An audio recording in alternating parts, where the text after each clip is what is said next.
So I just received my pair of the Adidas Fear of God Athletics basketball sneaker. I think this is one of the perfect shoes to round off 2023, and I think that shoes like this can really thrive in 2024, okay? It is a minimally designed, well-crafted, good quality sneaker, and the first brand that comes to mind when I think of this shoe would be Yeezy, but unfortunately in 2024, Yeezys are going to be taking a backseat. There's a few pairs that are supposed to be rumored to drop, but I actually think that Adidas is going to completely scrap and demolish those shoes.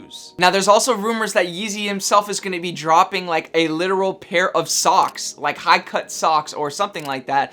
And I don't know who that shoe is for. Maybe the super ultra Kanye supporters. That shoe is just not something that I'm interested in wearing. Shoes like this is the way to go. So if you normally love and adore Yeezy sneakers, and that is something that you're after, you definitely have to try these out. I understand that the price point is high, but I'm telling you, the quality, the craftsmanship, the packaging is well worth it. But in this video, we are going over some of the worst, but also some of the best sneakers to be dropping in 2024. So get excited, get out your note and pad and start writing down some of these, okay? Because there's a ton of heat in this video, but also some trash, okay? Super quick, I noticed that almost 80% of you guys are not subscribed to the channel. Guys, I'm offended. Okay, so if you're like me and you love sharing your passion for sneakers and clothing and men's fashion, definitely hit the subscribe button. So we were just talking about Kanye West. Now let's talk about Travis Scott sneakers in 2024, okay? Now, I cannot be the only one that believes that this typical design of the Air Jordan 1 Low with the backward swoosh is getting a little bit played out. It's not as creative. I really do feel like they need to start switching things up, right?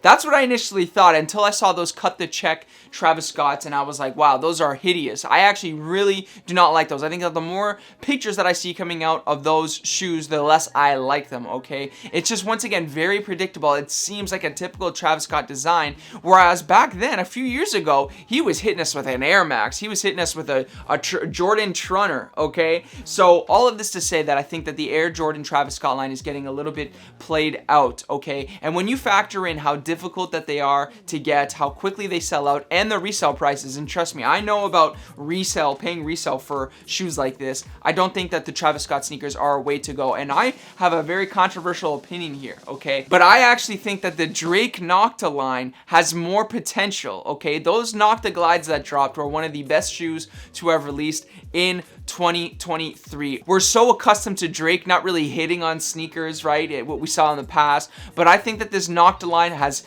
a lot of steam behind it, and what I'm seeing is a lot of creative individuals, a lot of influencers, a lot of fashion-forward creators on social media posting about the Nocta glide, specifically the black colorway, and I see them in an all-black fit, and I'm like, damn, those are hitting, if I'm being completely honest. The clothing line is actually pretty good as well. So in 2024, I'm going Drake over Travis Scott. Another topic that's really bubbling in the sneaker world right now is the resurgence of basketball worn sneakers, not just on the court, but worn casually, right? We just saw the launch of Anthony Edwards' first shoe with Adidas, which is completely sold out right now. The launch and execution from a marketing standpoint was excellent on those. But next year, there's also going to be a ton of Kobe's and classic Nike basketball sneakers, but which ones should you buy? Okay, first ones that come to mind would be foam posits. Now, I don't think you guys should be buying foam posits. I think a lot of them are going to sit. Buy them if you love them, but I don't think that there's going to be a ton of hype around foam posits next year. They're a very clunky shoe. The retail price is very high, and I think from a fashion standpoint, they don't really lend themselves to, you know, casual outfits. I think that the black pair will perform the best from a sales standpoint, and you'll see them more so on mood boards and the like, okay? Now, in terms of next year for the Kobe line, those camel ones are money. I think that those are super, super clean. Now, can you wear these casually? Of course you can. I think you wear them with some shorts for more of an athleisure vibe, with some sweatpants. They're going to be great performers on the court as well, but what I like to do when it comes to those types of sneakers, I like to wear them in the gym, okay? A perfect example would be the LeBron 9 Mango. I just picked these off of eBay. Whenever there's a day where I don't have any compound movements like squats or deadlifts, I'm going to be wearing this shoe. So if you want to see any more workout style content, check my Instagram highlights. I have a whole workout routine that I have there if you guys are interested. There's also going to be like the KD4 Galaxy, which is dropping next year. And if you guys didn't know, when those dropped originally, that was when I was like the most obsessed with sneakers. That was such a golden time that I remember very fondly, especially those. I was waiting in line for the Royal Jordan 1s when those dropped. But in terms of Kobe retros that I'd like to see, I would love to see the Kobe 9s drop. The Kobe 7 Galaxy would be great. The Mamba Curial, the Kobe 6 Sunset, and pretty much any of the Kobe 8s because I used to have them and I used to work out in them, and I absolutely love that shoe. 2024 is also going to be a huge year for Air Max, okay? We saw a spring preview of upcoming Nike sneakers, and the Nike Air Sunder Max is going to be a great shoe. I absolutely love the colors, and these are going to be a 100% cop for me. I hope that there's also an all black version of these as well, which I'll probably wear towards like the fall of next year. There's going to be the blue Air Max 1. The Air Max 1 Red was one of my most worn sneakers of the year, as well as the Stash Air Max 95. Guys, if you don't know who Stash is, you need to do your homework because these are a heavy hitter. Okay, Stash is a New York-based graffiti artist who has come up with some of the most iconic sneaker collabs. Now, from a hype perspective, Adidas and New Balance don't really operate on the same level as Nike and Jordan, where they release these elaborate plans of future 2024 releases, at least not yet in the year. But there are some great products to be excited about. First one that comes to mind from New Balance would be the Salehi Bembury 1906R. If you guys don't love those Sunder Maxes, this is a shoe that you guys could definitely get after. This would be a great summer shoe, super polarizing. This is on that same sort of Action Bronson Baklava collaboration that came out last year, which I still am after. But yeah, I absolutely love these. And for Adidas, there's going to be the Jown Sambas that are coming out, the Inter Miami Sambas, which I think are both kind of just all right.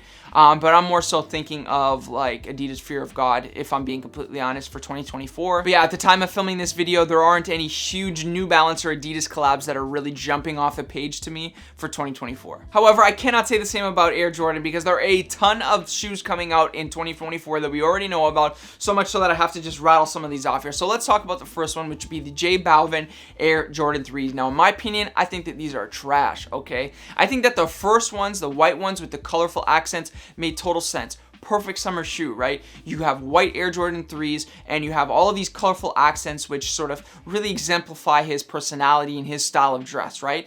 But I think that the black just doesn't really go with it. It's too dark with these pops of color on it. I just don't personally think that it works really well together. Now, what I think you should buy instead would be something like the Air Jordan 4 Bred Reimagined. Now, for me, I have the Air Jordan 4 Bred, the OGs, so I'm probably gonna miss out on these, right? I can't buy everything as much as I would like to. I just did a sneaker collection video and I'm starting to really think that I need to get rid of some pairs. But yeah, if you're going for black Air Jordans, why would you go with the J Balvins and not like the Air Jordan 4? Plus, I think that the Air Jordan 4 just has a little bit more hype around it these days. So much so that the next shoe that I want to talk about is the Military Blue 4s. This is definitely a shoe that I'm going to be after. I'm hoping to get it and review it. I hope that they release a ton of pairs and everybody is allowed to get them because it's a great shoe. And once again, I remember when these initially dropped and the quality was terrible. So I'm glad that they're bringing them back out and hopefully the quality is much better. Okay, time to do like a speed round of upcoming Air Jordans that I'm excited about. Number one would be the Air Jordan 5 Olive. I think those are really clean and a lot of OG heads have been after that shoe. So I'm glad that those are starting to come back. Number three would be the Air Jordan 3 Craft in the Ivory colorway. These are super clean. If you guys weren't able to grab the Air Jordan 3 Amanier, I think that you definitely need to grab these. The Amanier Air Jordan 3 was one of the most worn sneakers in my entire collection. So I promise you, if you were to get the shoes, you would wear them an absolute ton. Next would be the Air Jordan 1 Latte. These ones don't make a ton of sense to me if I'm being completely honest. When you have the mochas, you've got the mocha lows that are also coming out. You've got the palominos. I just don't see how, we're really nitpicking on the shades of brown that are coming out on Air Jordan 1s, okay? So for these ones for me are a skip, but I'm sure a lot of people will go after them. Next would be the Oxidized Green Lows. I wore my black toe lows a ton this year, one of my most worn shoes of the entire year. This little Newport colorway that they have, definitely a vibe, and I'm really liking them. And then finally, there is rumored to be the Air Jordan 1 Black Toe Reimagined coming out in the fall of next year, and I can imagine it will drop, but because I have the Chicagos, I just don't think that I need those. I also have the Breads as well, so do I really need a Black Toe Reimagined? Maybe. I might do it for the content, because I feel like a video would get a bunch of views, but that's probably it.